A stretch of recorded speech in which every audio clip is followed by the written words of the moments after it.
Assalamualaikum warahmatullahi wabarakatuh.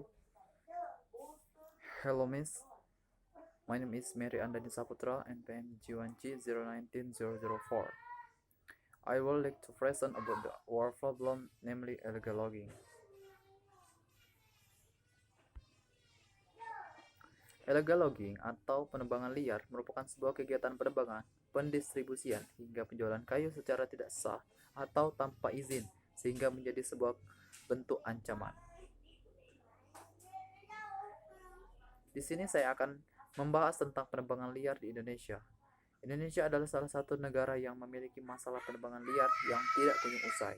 Dari data Bank Dunia sejak tahun 1985 hingga 1997, Indonesia telah kehilangan 1,5 juta hektar hutan per tahun.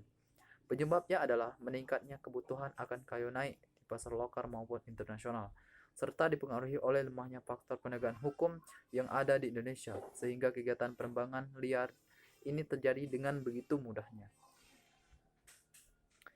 Di sini ada kasus illegal logging di Indonesia. Yang pertama yaitu indikasi penebangan hutan liar di Kabupaten Gunung Mas dan Kabupaten Pulau Pisau, Kalimantan Tengah.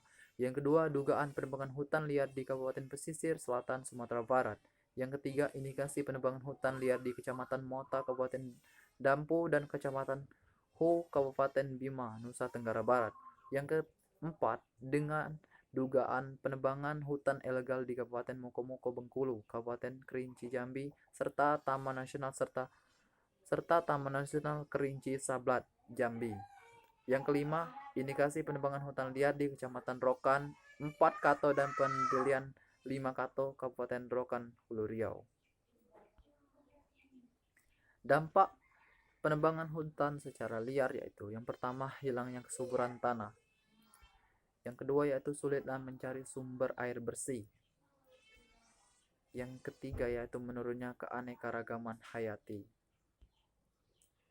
Yang keempat yaitu pemicu bencana alam. Misalnya contohnya yaitu longsor.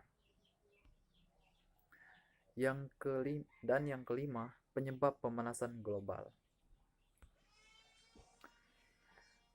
Dan cara untuk mengatasinya, upaya kita harus melestarikan hutan dengan cara yaitu yang pertama mereboisasi, yaitu penanaman kembali hutan yang sebelumnya sudah gundul.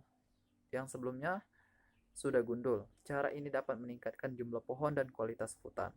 Yang kedua, memperkuat hukum, di mana dengan melarang kegiatan penebangan hutan yang dilakukan secara sewenang-wenang.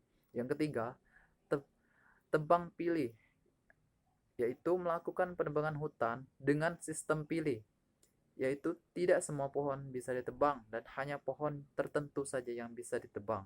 Yang keempat, tebang tanam, yaitu melakukan penanaman pohon setelah melakukan penebangan pohon dengan tujuan untuk mengganti fungsi dari pohon yang sudah ditebang. Yang kelima, sanksi yang berat, yaitu dengan memberikan sanksi dan penegakan hukum yang seberat bagi mereka yang melanggar hukum terkait dengan pengelolaan hutan. Aturan dan penegakan hukum. Indonesia yang merupakan negara hukum juga memiliki aturan hukum yang berkait dengan penebangan hutan. Berikut ini beberapa tinjauan hukum yang berkaitan dengan hutan dan penebangan hutan. Yang pertama yaitu Undang-Undang Nomor 41 Tahun 1999 tentang Kehutanan. Yang kedua yaitu Undang-Undang Nomor 18 Tahun 2013 tentang pencegahan dan pemberantasan perusakan hutan. Yang ketiga, pada Undang-Undang P3H terhadap aturan yang lebih khusus mengenai penebangan hutan secara liar, di mana terdapat detail hukum-hukum yang akan diberikan jika terbukti melakukan penebangan hutan secara liar, mulai dari ancaman hukuman penjara hingga denda yang mencapai miliaran rupiah. Yang keempat yaitu penebangan hutan secara liar merupakan salah satu perbuatan yang dilarang dalam pasal 17 ayat 1 huruf B Undang-Undang P3H. Sebab setiap orang dilarang untuk melakukan kegiatan penebangan dalam kawasan hutan tanpa izin. Larangan ini menyangkut perorangan maupun korporasi, sehingga bagi yang melanggar peraturan akan ditindak pidana tanpa terkecuali.